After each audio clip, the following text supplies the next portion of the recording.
Hello, this is Christopher and Katherine, your favorite 401 couple, and today we are very, very excited to welcome Nevin Adams. Nevin spent the early part of his career as a TPA. He then went on to spend over a decade as global editor-in-chief of Plan Sponsor magazine before becoming chief content officer and head of retirement research at the American Retirement Association, where he turned Nap and Net into a must-read for retirement professionals. He holds a JD from DePaul University, his alma mater, right here in Chicago, and in 2023 received ASPA's Harry T. Eidson Founders Award, the field's highest honor. Are you sure you should be speaking with us, Nevin? Is this really not going to ruin your credibility? I don't know. These days, he co-hosts the Nevin and Fred podcast with renowned ERISA attorney Fred Reach, and he's still reading at retirementminds.com and often posts to his LinkedIn page, which will be linked in the show notes. Today, we are talking, hopefully, about something that doesn't get nearly enough honest airtime, the myths advisors believe about bundled versus unbundled retirement plans, what those assumptions cost plan participants, and whether the so-called golden age of RPCs is actually coming, or whether the payroll companies are about ready to eat everyone's lunch. Now then, we always have to have a special treat. And every episode, our guests picks this special treat. This week, Nevin chose moon pies. I thought we were going to strike out on this, but my lovely cohort was able to find a selection. Nevin, what made you pick moon pies? And thank you very much. Well, I probably picked it thinking you wouldn't be able to have it. I'm very resourceful. y'all are just too good for that. Seriously, so I grew up. I mean, I still consider Chicago home, and I spent a lot of years there.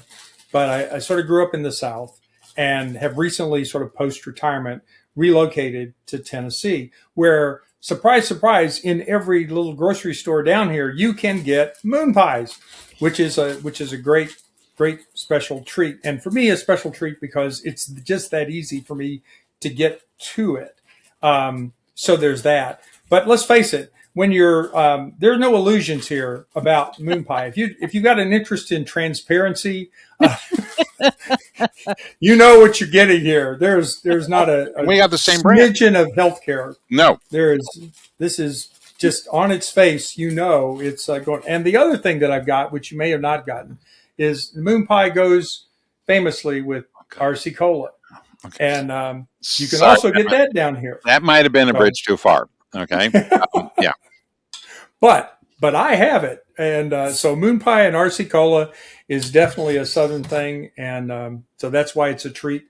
And these days, an easy treat as opposed to something I had to wait for vacation to get. So okay, well, I think you've. Yeah. I'm not sure. Yeah, this will probably show up in my life again. So I want to ask, if you're in Atlanta, do you drink it with Dr. Pepper or no? Is there any? If you're in Atlanta, you better be doing Coke. Oh, Coke. Well, that would be Mr. Pibb. Yeah. Where does Dr. Pepper come from? Somehow it's part of Pepsi. I thought Dr. Pepper was something. Now then, I'm going to wait until you fill your mouth, Nevin, and then we're going to ask you a question. All right. Our lightning round. Number one. What's one belief about retirement success that you strongly disagree with? Well, there's a low-hanging fruit one, which I just got to say, and that is that you can invest your way into a successful retirement.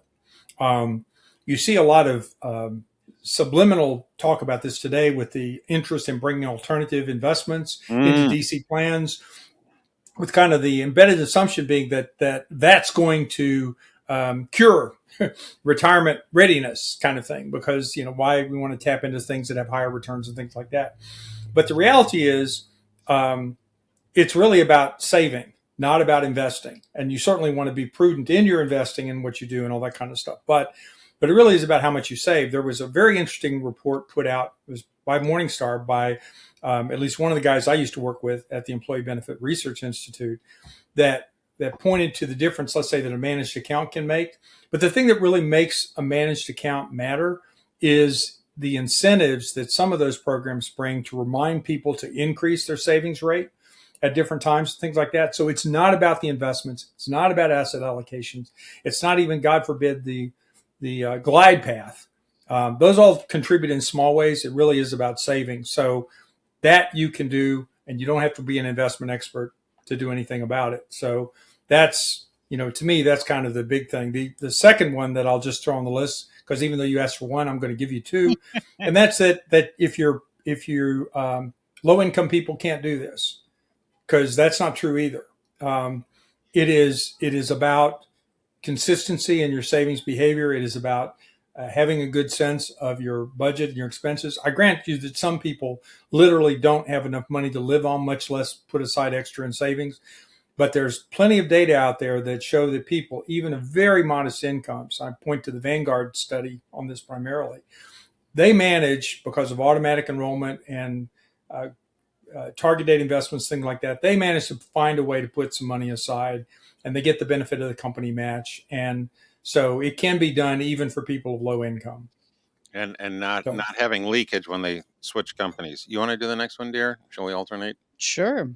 So, what misconceptions do bundled shops have around RPCs? Is there a world where RPCs can support them? We kind of answered this before we started, but. Well, yeah. I mean, to my way of thinking, a bundle provider really wants or should want to be sidecarred with an RPC, a retirement plan consultant, to sort of help fill in the gaps, if you will. Because again, I think, my sense of the world is that bundle providers have done an extraordinarily good job of defining what they're going to do. They will probably tell you the things that they need to do in a service agreement or something like that. But what they don't tell you is the things that they're not doing that still need to be done. And that ends up being an issue, because I think most people approach the concept of a bundle provider as it's a one-stop shop. I mean, literally everything I need done, in terms of a plan administration capability, they're going to do it. So I'm going to assume that they're going to check on things like eligibility. They're going to know about things like family relationships. They're going to know what the compensation definition is in my plan document and apply it appropriately. So all those kind of things, I think people just assume happen sort of magically because it's the concept of a bundled provider, one-stop shop. But the TPA, the RPC, whatever, they are appreciative of those, and I'll call them a nuance, but they're legal. They're a reality. They are conditional in terms of the things that provide for the tax benefits to the plan and the qualified status of the plan. Somebody has to be doing it. And if your bundle provider is not doing it, guess who is? And the reality is probably nobody, but your assumption is that bundle provider is doing it. So the bundle providers are great at telling you what they will do, but not so good at telling you what still needs to be done. I really, really, really love the sidecar image. Because I'm trying to figure out how we're going to make use of this, but I'm not sure who's in the sidecar and who's driving the motorcycle. We're going to have to come up with a couple of different versions of that. But thank you for that, Nevin. I am here to learn. If nobody watches this, I don't care. I'm learning a ton. So thank you. All right. Now then, you've covered this industry for decades. What's one thing that has genuinely surprised you, something you did not see coming? This is going to sound weird. No. Roth. Really? I did not, even from its beginnings in 2001 with Egterra and all this kind of stuff. And of course, remember that it was in the 2001 law, but it wasn't actually active until 2006. And then there was a sunset and all this kind of stuff. And I kept looking at that and saying, it was probably because I was a child of the pre-tax benefits and things like that. So the notion that you're going to forego the pre-tax benefits for this longer term, you get to accumulate and not pay taxes on the earnings. I didn't get that. And I got it for the wealthy, but I didn't initially get it for like younger workers who are at a pretty low tax bracket right now. And I will tell you, as a retiree, I'm scared about the day when my RMD kicks in and I have to start taking out all those pre-tax dollars, because I'm going to get nailed.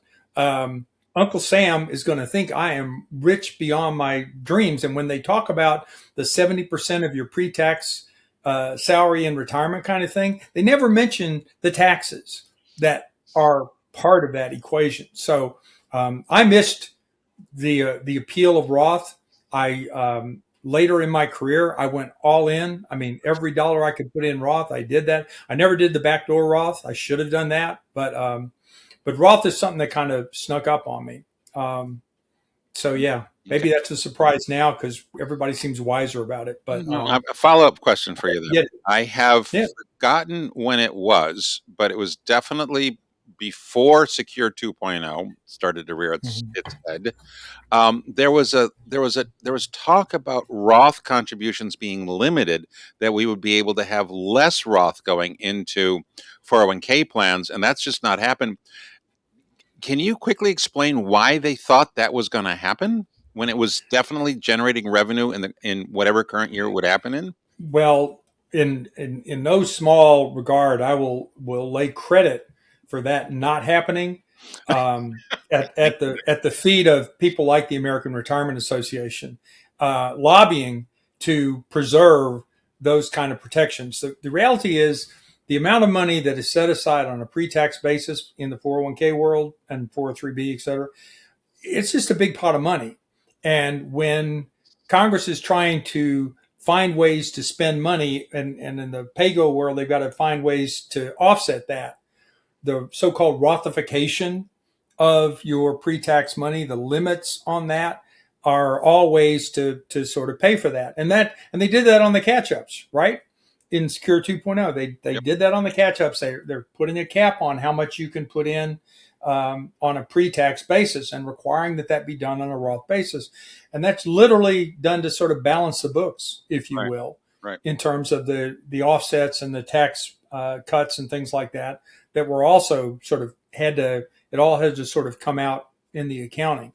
And that's why they've done it. And that's why people continue to be concerned that Rothification, that got very serious back in, I think, 2017 when they were passing. And I mean, and one day it got said out loud miscorrectly on or misstated on I think the ABC morning show, and it got to President Trump, and President Trump at the time basically was like, no, we're not going to take away people's 401k. So it was misreported and misheard. But the good news is it sort of stopped that trend dead in its tracks. Good. But it's going to come back. There's just too much money available on that basis for Congress not to come knocking sooner or later. The funny thing, when I learned more about the power of Roth is when I was doing the studying on Illinois Secure Choice when it first started, right? And how they were talking about having this Roth IRA, which is primarily what it is, that for low-income savers, this was beautiful because they weren't really paying much in taxes already. So their money should be Roth money, not be the others, and how powerful over their lives it could be. And if they ended up taking a distribution, then they weren't punished the same way. So, but the other reason that all of those state-run programs are also ultimately end up being basically Roth is because it doesn't cost the taxpayers any money. And if they did it like a 401k, then it would have to explain sort of an offset to the government finances. If it's Roth, then technically, they're foregoing something in the future, but not here and now. And that's very important from a political positioning standpoint. Interesting. Okay. Next one, dear. Okay, something light. A hobby or fun fact people would be surprised to learn about you. Well, the one that people still continue to be surprised at, I have varied musical taste, but the surprise, most people get surprised that musical taste. I'm most fond of metal music. So it just made Filippo happy. Yeah, fucking out of here. So that's the one that surprises people. Nobody who's ever worked in the office with me, by the way, because I always was playing my music early in the morning, and so people have become aware of that. So that's probably the thing that surprised the most. I'm a big history buff. History, ERISA history too, but but history generally, particularly the Civil War. And a hobby of mine has been going out and visiting as many of the Civil War battlefields as I can. Um, some of them are kind of weird these days because like they're in the middle of a suburban subdivision, but but like Gettysburg, Manassas, where I used to live, Shiloh. Some of these they're massive set asides in terms of land, and I think when it comes to trying to understand like how the battle flowed and things like that, it just helps to be able to see it. And so I've drugged my family to many a Civil War battlefield and tried to feed them a little history while we're at it. So there we go. Okay, well, thank you. Would not have guessed the medal, but anyways, now then, I can put on a little for you. No, we're good. I like the medal. That's all right. I had some odds going on in my head that it might be what is it, house music that started in Chicago? Like EDM? No, I don't know. Not EDM. What is it called again? House music. Yeah. Yeah, you got your JD at the time when house music, I think, was going pretty strong in Chicago. But metal Okay. tracks with All right. the goatee. Okay. Now we're trying to do something fun to close out the lightning round.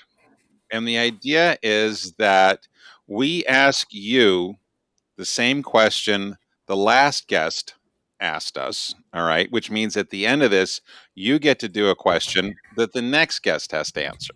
Okay. We don't make these up. We just write down what they say. Don't shoot the messenger. I get it. Yeah, something like that. What is your favorite Harry Potter character and why? Okay. I tried to explain this to you. I have been, I talk about dragging my family out to Civil War battlefields. I have been drugged to Harry Potter movies. I have been drugged. I have been drugged to the midnight launch parties with the new books coming out with my kids and standing in line with them so they can each buy a copy of this book. But it was done a little bit under duress, and so I don't have a favorite Harry Potter character. However, okay, this being the era of AI, I asked for some help. Oh. And AI tells me that I should like Luna Lovegood, who I do not even remember, because she notices things other people dismiss, and she's usually less wrong than everybody assumes. That is yes. Okay. Whoever your co-pilot friend was, I think they've done you a justice, not an injustice. All right, very good. Right. Now then, after 3 hours of sitting here, no, I'm just kidding. We are getting into the meat and potatoes, the bundled versus unbundled, the self-service versus full service, the motorcycle versus sidecar, whatever we're going to call this. Now then, you wrote bundled versus unbundled, 5 myths back, what seems like 100 years ago, back in 2021. Where did that piece come from, and why do you think those myths are still persistent? I'll read out the 5 myths for those of us who do not have them memorized. Number 1, an unbundled approach is more expensive. Number 2, with bundled solutions, there is a single point of contact. I love that one. Number 3, using a third party complicates communications. Number 4, RPCs are best suited for smaller plans. And finally, number 5, all RPCs are the same. Right. Have at it, Nevin. Well, okay. So it's a bit of a story, but the reality is, and we talked about this a little bit before, and I don't know how it's going to sequence in here, but there was, I was actually on a webcast, an ASPA webcast, in fact. And during the course of the ASPA webcast, the subject came up of how advisors and TPAs don't get along. That there's a real sort of a barrier, there's an animosity there even. And I'm just listening in. I'm like your fly on the wall kind of thing. And all of a sudden, people who are aware of me and aware of my, involvement with the advisor community all pivoted to me to explain this. Well, I could sort of explain it, but I wasn't sure I could explain it in a way that would actually transform anything. But writ large, I would say that the kinds of things that TPAs typically bring up as issues and in many cases resolve, but they bring them up. They're like reminding you that you got to do your vegetables before you can get to the dessert kind of thing. They tend up being painful reminders about details that most people, plan sponsors included, and advisors, really just don't want to be bothered with. They just kind of want it to happen, get it fixed. And I walked away from that kind of thinking there's too much reason for advisors and TPAs to be sort of joined at the hip. We've got to do something to sort of transform this. And that led to me reaching out to a couple of different people, Shannon Edwards, Amanda Iverson, Chad Johansson, Mary Patch, and Justin Bonestrew to say, can we do something about this? Can we come up with something to sort of help allow a TPA to reasonably explain the importance of what they're doing so that an advisor can appreciate the importance of what they're doing, but also sort of vet TPAs, because there's a lot of horror stories from advisors about the TPAs they've worked with. Yeah. And they're legit, because again, all TPAs are not the same kind of thing. So it was like, here's a list of things, and the question the advisor should be able to ask, or the answers the TPA should front with, is these are services that need to be done. Who's doing them? Because again, if nobody's doing them, then the plan sponsor is ultimately accountable for it, kind of thing. And as a part of that process, and a part of working our way around to sort of teeing up what became this checklist, we called it, but it's an assessment tool, is a series of columns. There are actually 4 of them that came out that talked about different things. And included in that was this 5 myths. And the important thing there was because I think, I doubt very much that you get pushback from any advisor in the country. If you put those all out as facts, I'm sure most of them would agree with them and just say, yeah, it's at face value. Because I don't think there's a full appreciation for those differences. And I think the positioning, particularly from the bundle provider standpoint, it's how they position themselves. They do position themselves as a one-stop shop. They do position themselves as a single point of contact. One place to go for all the answers to your problems and things like that. Those are great sales pitches, but as often as not, that's not actually how it works out in the real world. So once you get past the sales pitch, then you find out the reality behind these so-called myths. But that was what spurred the writing of that column. And as I said, there were 3 others that kind of got the same things, like the top 10 problems that plans have on audit and things like that. Because again, I think a lot of times people don't appreciate a TPA's contribution until there's a disaster. And Right. and nobody expects there's going to be a disaster until there is. And it comes up at very awkward times. And as often as not, it comes up when the problem is several years old and the cleanup on aisle 4 is pretty extensive and costly. Right. But these kind of problems can go undetected for a long time if you don't have a good RPC working on them with you. I noticed the authors that you worked with were the same authors as the TPA Compliance Administration Assessment Sheet, correct? It was the same. Yeah. So is there anything in the 5 myths from 5 years ago that you think needs to be updated for 2026, tweaked, revised, strengthened? Or is the story still? I honestly, I look at it again, like you said, it's been a while. I think, I mean, I'm curious, what do you all think? I think they're all stand true. As I said, I suspect if you handed those out as talking points to pretty much any advisor in the country, they would check the boxes and say, yep, because I think that's what people believe. And the only people who don't believe that are the people who've actually had to live through some kind of a disaster situation where they've gotten the help from a TPA. But most people, it's not only what they believe, it's what they've been encouraged to believe. Yeah, I'd say it's almost, those things are even stronger now because, the payroll companies have more plans. The Well, bundled shops you've seem got to have more plans. It seems like a you've percentage of the got market. Is that true? That's gone bundled? right. Well, I don't know that the percentage is any different unless we're looking at the fintechs. But I think when you wrote this, the fintechs and the myth of the 15-minute setup were just getting going. They're nowhere near as strong as they are now. So I'm going to reread it with an eye to how fintechs have skewed the landscape, perhaps. Well, there's no question because I haven't talked much about the payroll side of things. That's section two. Payroll has always been the Achilles heel of retirement plan administration. It's the problem is the payroll industry has tended to be kind of and that again, even the payroll companies with the same with the same branding aren't all the same depending on who you're dealing with, kind of thing. So you can't even say payroll company XYZ. You've got to say which office, which part of the country, and this kind of stuff.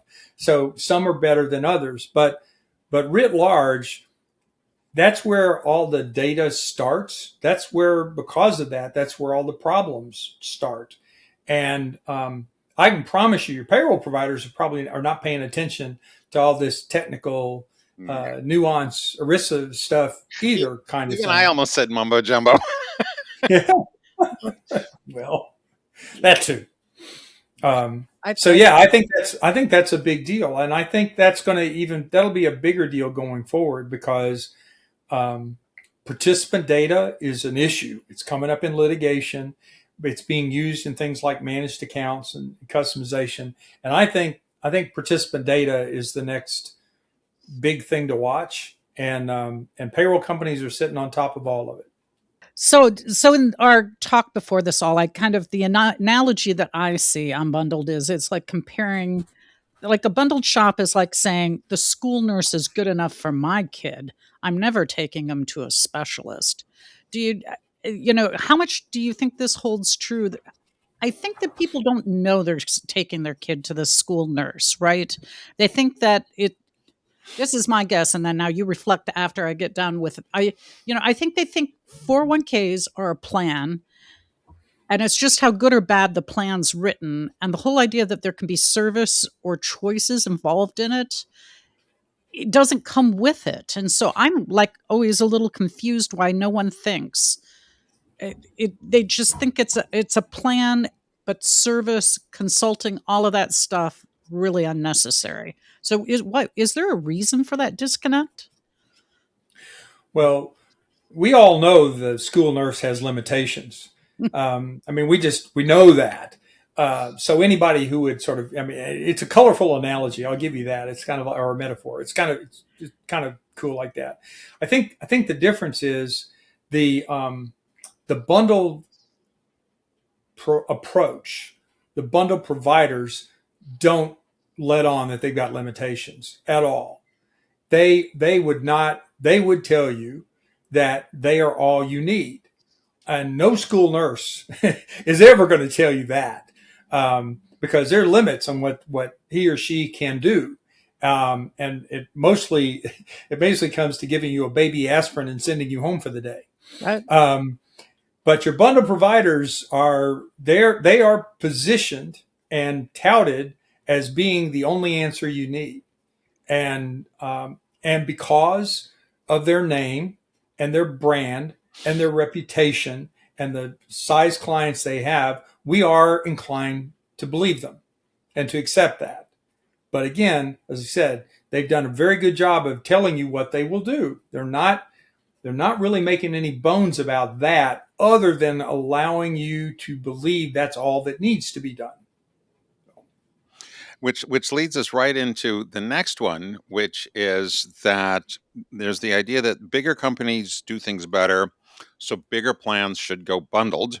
Any idea other than marketing where that assumption comes from, and what does it actually cost plan participants?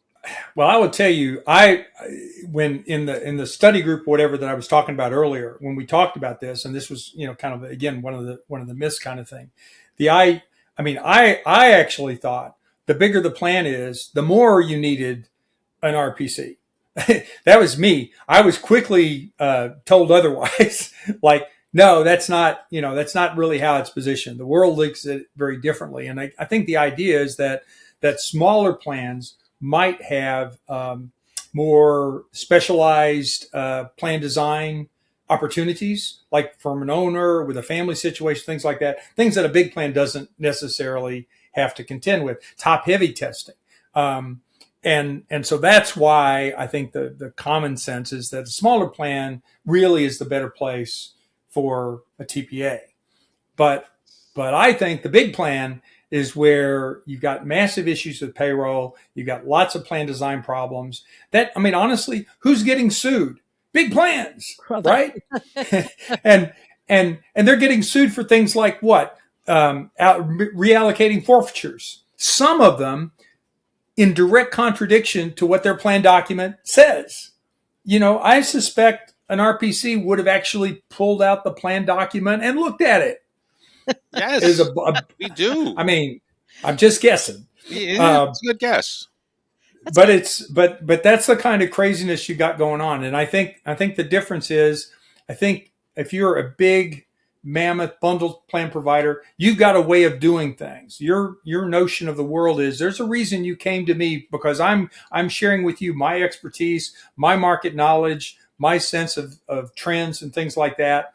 And we saw that in Secure 2.0, for instance, when the bundle providers, particularly, because a lot, 90 some things were optional, right? Which is the good news about Secure 2.0, but they were optional. And so that meant every plan out there had to decide, were they going to allow for student loan matching, and were they going to allow for the catch-up contribution, things like that. So it was all like voluntary. Well, a lot of the big providers just basically said, this is your answer, because it was what they could support at the time. And in fairness, there were a lot of things they were being asked to support all at the same time. It's kind of a craziness about it. Right.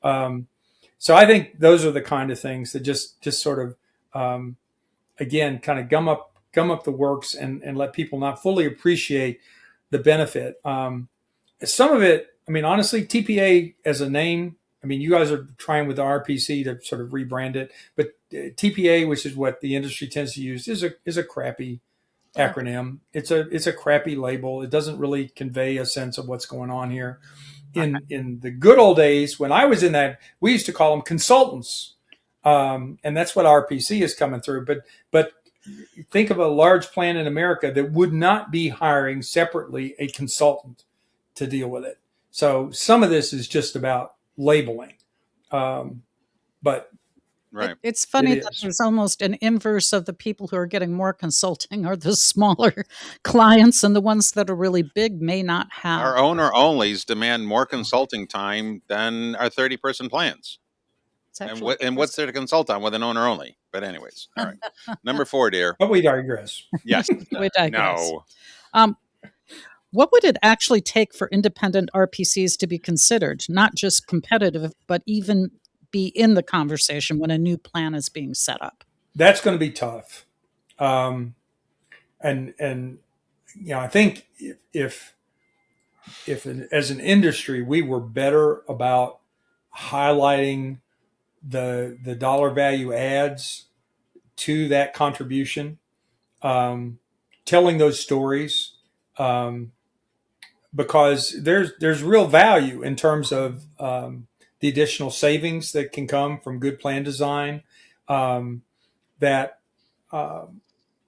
how people benefit from those from plan designs that sort of aren't sort of off the shelf, but take into account the demographics of the workforce, the economics of that, the age thing, in gender. These are things that make a real difference in terms of people's retirement needs and security. And good plan design can help address all that. And I don't think and I would say in this particular case, I don't think the RPC community does a very good job of sharing those kind of benefits. I think there is, and I'll say this and knowing that you guys can't actually throw anything at me, I think at times there is a certain arrogance that comes with the TPA community, because you are so smart about the details and what needs to be done. And sometimes it comes across harshly. And I think sometimes that's why people don't want to listen to what you have to say. My comment earlier about ask what time it is, the story is the TPA wants to tell you how to build a watch. Some of that, but an advisor and investments, oh my God, you want to talk about dozing off to sleep. Let them talk to you about putting together a glide path. As human beings, at some level, we all want people to appreciate the knowledge and experience and the benefit that we can bring to you.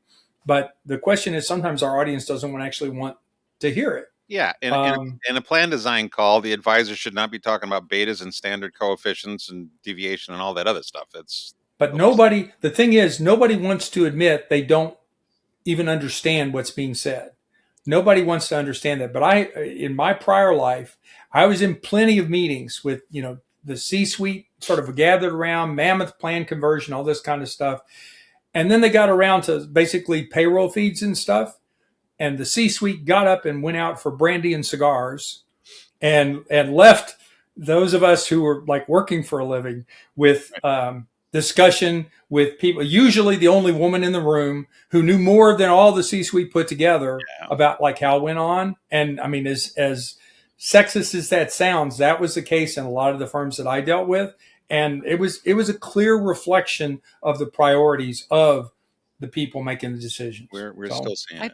Yeah, I'd say that's almost, there's like a bias in the bigger plans on that still, in the sense that if there's any difficulties with the governance on a plan, that's the HR person's problem, or that's somebody else's problem. Or if there's a problem with payroll, the payroll person's going to have to deal with it, right? And so I think there's, what'd you say? No, what we hear all the time is the girl will take care of it. Right. So I'm quoting. So I think there's sometimes not the appreciation for, we could make it better for that we could just make it better in general. They're just more, I'm going to kick it over there. They get to deal with it. I'm going to save $1,000 by going this way. And I don't really think about either how much time that person's putting into it or how badly it comes out. There's a real, yeah. Anyways. All right. Okay. Okay. Well, Zach put this question on here, so I'm going to ask it. All right. Is there a situation where bundled makes sense? How should a plan sponsor or advisor be thinking about that decision? And we're talking about plans smaller than Walmart. Sure, bundle makes sense. One-stop shop as a concept makes sense. If you know what you want, and if you're big enough plan to sort of command that sort of attention from a bundle provider, if you've got good, clean payroll, if you have a good, solid working understanding of your plan document and how it works, there's no reason that a bundle solution can't provide what you need. It's I think the thing that has changed the most since I was in that part of the business was we used to do everything. We were we were reading up the law, and we were doing the discrimination testing, and we were doing the back in the good old days, we were doing the top heavy testing, all that kind of stuff. If you were a small enough plan for that to warrant, we were doing it all. You did multiple use. You can you're the whole thing. But the bundle providers, in the interest of efficiency, and let's face it, it's not easy to make money as a record keeper, and they keep calling record keeping a commodity in the lawsuits. I don't believe it, but anyways, keep going. Well, no, but the people running the record keeping shops, I have heard them at conferences acknowledging that what they are responsible for is a commodity. It is. I've written about this. I think it's a crime to talk about it that way. But I think it's one of those kind of things where they've compartmentalized, they've siloed so much of the work. So, like there's a group that handles contributions, and there's a group that handles distributions, and there's a group that that does discrimination testing. And it's also specialized that even there, they don't tend to see the whole map, how it all fits together. And if you can't see the whole thing and how it fits together, it's easy to miss a problem. But again, and that's a generalization. I can't say that every bundle firm out there is operating that way or operating that way these days, but I know some of them are, and they're doing it for good reasons, for business bottom line kind of reasons. But I don't know that we're well served by that. So to add on to what you're saying, it's interesting if you're big enough to demand full ERISA consulting. I mean, I'm adding words to what you said. I think I'm along in line with what you said, because we were chatting about this at an Hysteria Collective meeting, where we keep hearing 15 million. Okay, is when you should go bundled, but that's not enough. That's not big enough to demand full consulting. I think your level is closer to 15 billion. If you've got a $15 billion plan, you can probably demand real consulting and full support as opposed to doing the testing yourself. Maybe I'm just guessing, just throwing a number out there. All right, now we have come to a bit of a chronological impasse. We're going to ask if you want to supersize this meal or if you'd like to go for option number 2. All right, so we have 2 sections left. This is what you get to choose, Nevin. Okay. We have the golden age of RPCs, real opportunity or a payroll company takeover. That is option 1. Option 2 is AI litigation trends and the future of retirement plan oversight. Which one would you rather chat about? Well, why don't we talk about the golden age of RPCs? Okie dokie. Okay. This still does not get you out of the last question. You still have to ask that question. Okay. Okay. Golden age of RPCs. Thank you, Nevin. Well, I will say this and that's coming from Fred Barstein, right? And when I saw that, first of all, Fred, from my reading of Fred's stuff, he tends to be rather negative on things in our industry. At least that's my read. Now, so for him to talk about a golden age of RPC, I was like, really? Seriously? So I was caught off guard just because of the change in tone, considering the source. But when I looked at his rationalization for that, I don't see it. Honestly, I don't see it. And it's because I think he anchored a lot of it on the growth in plans because of things like Secure 2.0 and what it's doing with like automatic enrollment and bringing the plans to state-run IRAs being out there. Basically, a sense, we got Richie Neal out there again with his federal auto IRA proposal out there. All of that could create a lot of new plans out there. But I'm not sure that just because there would be a lot of new plans that necessarily would call RPCs to the fore. I think, again, what we see time and again is that like the communities that are working with these, and there tend to be smaller plans that are working with them, the CPAs of the world aren't aware of the RPCs and the value they can bring. They're not doing a good job of communicating the tax credits from Secure 2.0 so that these small employers are taking advantage of them, that kind of thing. The advisor community, certainly in the smaller end of the market kind of thing, again, I think they're looking for kind of bundled solutions, and maybe that works. So other than maybe 5 years down the road, there's a lot of cleanup, and that generates work for RPCs. I just didn't see the market growth as necessarily translating into that. I wouldn't mind being wrong on that, but I didn't see the connection. Every record keeper I have spoken to this year is quoting the exact same numbers. We're going to get them. Well, actually, no, that's not true. So anywhere from 400,000 to 1 million new 401k plans, and these are all from Fred's story. No, it's Cerulli. It's Cerulli put that out, and everybody's kind of running with it. So my question is, when was the first golden age? When the hell was that? Seriously. No, I think you got to have a special kind of masochism to want to be an RPC. I'm used to be one. Trust me. I've been doing this since January 1990. When was the first golden age? This is like Middle Earth. Was it 3,000 years ago?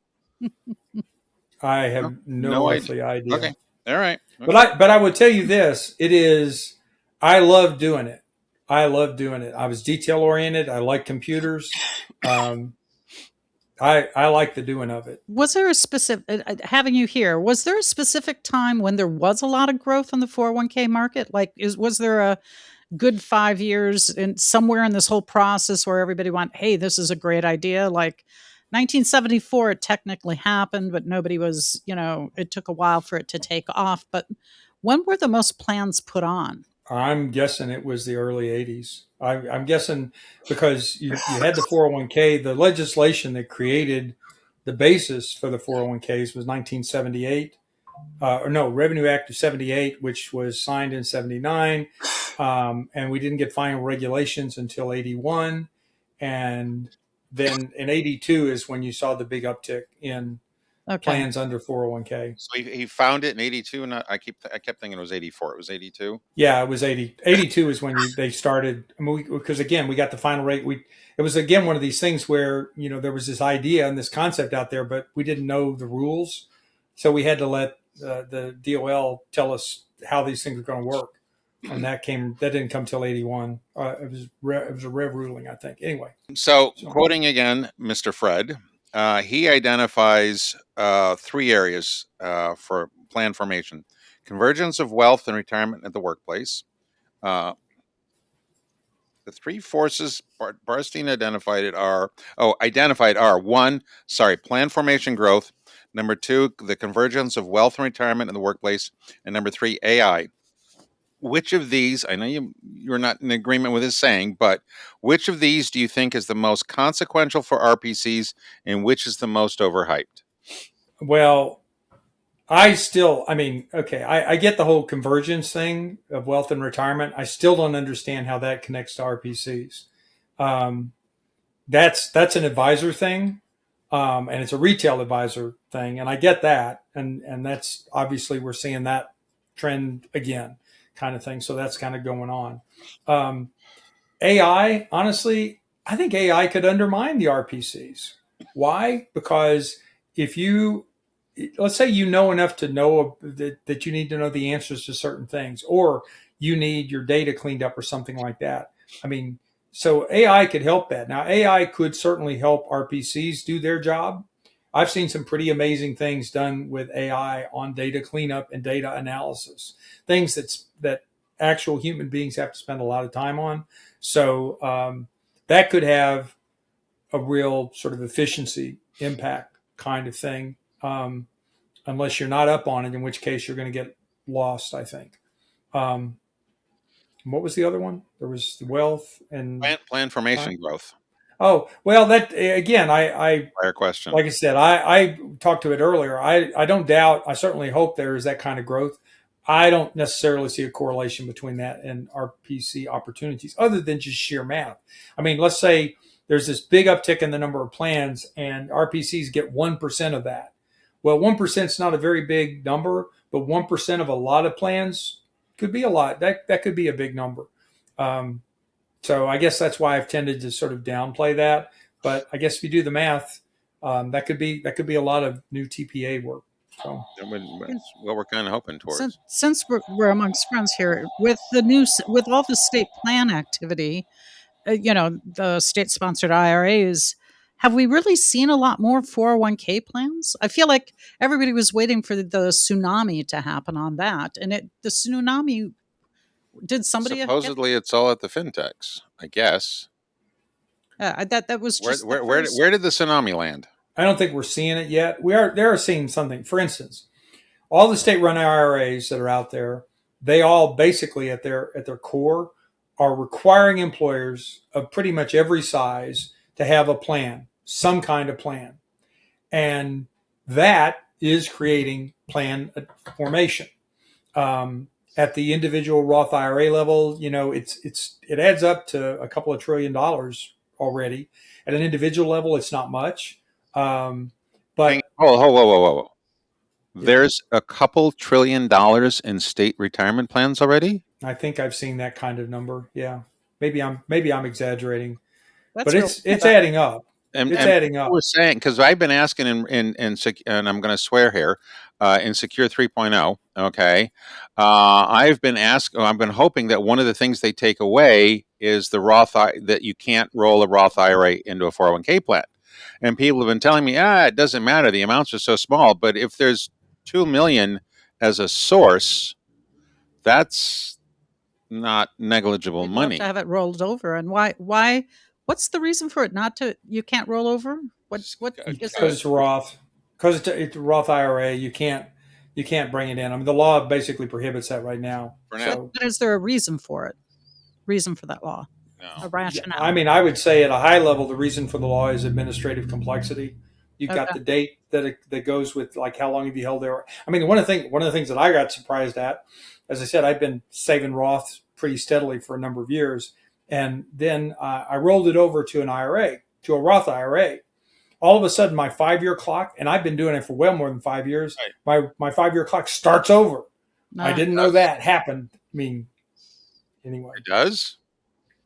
Yes. I If thought you what roll when you yes. roll that money out of a 401k Former banker into a thought Roth IRA, your Okay. 5 year clock starts over. That's painful. I better roll that stuff. Yeah, it sure is. Thankfully, I Just didn't need the money for 5 years. So it's actually good to start a Roth IRA at some point early. So there's just minimal money in it, and you have 5 years on your clock. That's exactly it. All I had to do was set up a Roth IRA, and then you roll it in, and then your clock's fine. Hello, Mrs. CFO. I'm sorry, I said trillion. It's billions. Oh, okay. Still, 2.8, you know, 2.8 billion. Yeah, a zero here, a zero there. Pretty sure. Yeah, You're it becomes whatever. real money at some War point. here, war there. All right. So you spent the early part of your career on our side of the table as an RPC. And when you look at where the industry is now, what do you think your former compatriots are getting right? And what are we screwing up? How long do you have? We've got infinite electrons, Nevin. We could go pour some bourbon. I can go get some bourbon. That'll work.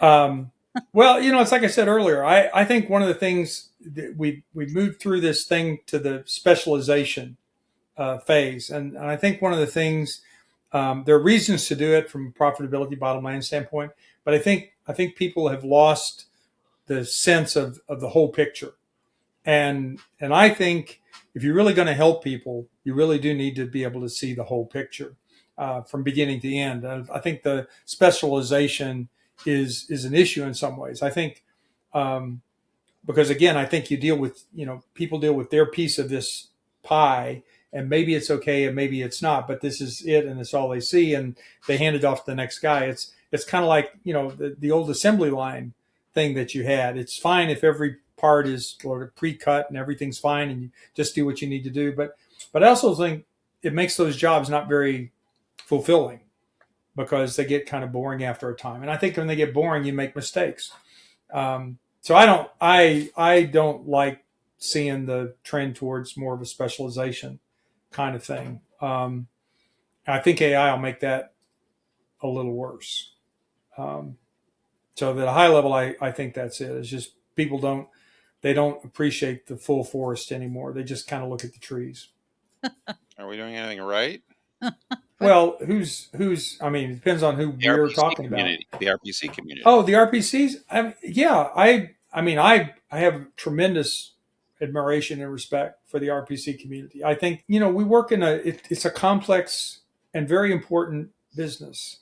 We're actually helping people have a decent retirement kind of thing, and that requires adhering to the laws and knowing what the laws are and looking for opportunities within those laws to maximize the retirement savings and the benefits and things like that. So I think it's really, really important. I think when there are problems, I think somebody who knows enough to help straighten it out with a minimum of financial penalty is true value kind of thing. So I don't think our industry writ large, all of us, do a good enough job of communicating how important what we do is to society at large. We really are a social good. Now, granted, there are some villains amongst the rest of us, but I think what we do really matters. I see it every day. I'm experiencing it personally every day, just in terms of the support I had with the plans and the matching contributions, things like that over time. So I don't think we talk about that enough. I think we spend a lot of time talking about shortcomings and failures, and what's not right. But I don't think we spend nearly enough time talking about what is. I mean, I don't know what this country does if we didn't have things like the 401k and people like you all keeping those plans running in the middle of the road. It certainly wasn't going to be defined benefit pension plans, and it's doubtful as to how much longer it's going to be Social Security. So thank God we have the system we're all working to support. Yeah. Okay. That's probably a good place to That's stop right there. probably a really good place to end, except the final question. Oh, I like this. No. What is one question because remember, turnabout is fair play, Nevin. It's your turn. What is one question you would like to leave for the next guest on this podcast? It does not need to be related to finance. well, one of the ones that I don't think it feels terribly original, so I'll apologize for that. Sorry. But I'll give you two, and you can pick one that you want. The traditional one would be who's a famous person in history. What I might do is say a famous person, somebody in the retirement plan industry that you've never met that you'd like to meet. Oh. So I'll make that be the retirement. The second one I'd ask is who's your favorite sports team and why? So who's a famous or influential person in Aristoland I would like to meet? I don't know the person's name, but I would like to meet enrolled actuary number 1, or presumably their ghost, because I would like to know what life was like for the very first enrolled actuary when it was probably all paper, pencil, and abacus. Seriously. So now then, Nevin, all bad things do come to a close. I mean, or excruciating or whatever. No, Nevin, I've really, in all seriousness, I've been looking forward to doing this with you. Thank you very much for saying yes. We are very grateful, and we do appreciate your sense of humor and irreverence. And I think I'm using that word appropriately with you. All right. So where can listeners or viewers follow your work and stay up to date on what you're covering? And we will be providing links in the show notes. Okay. High level, I'm still writing regularly for NapaNet and on aspa.com, so that's all there. I am a regular contributor to some work coming out of Endeavor Retirement and Bonnie Trickle. My name's not on it, but you can probably spot the stuff that I'm doing. Okay. I'm on LinkedIn regularly. I have my Tuesday Touch Points videos every Tuesday.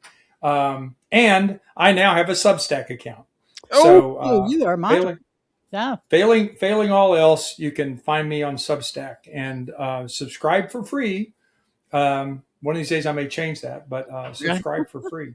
All right. So thank you very much, Nevin. It's been a thrill to have you here. You have now, unfortunately, added to my list of guilty pleasures I will be having more of in my life. That was I really like that. Yeah, I know.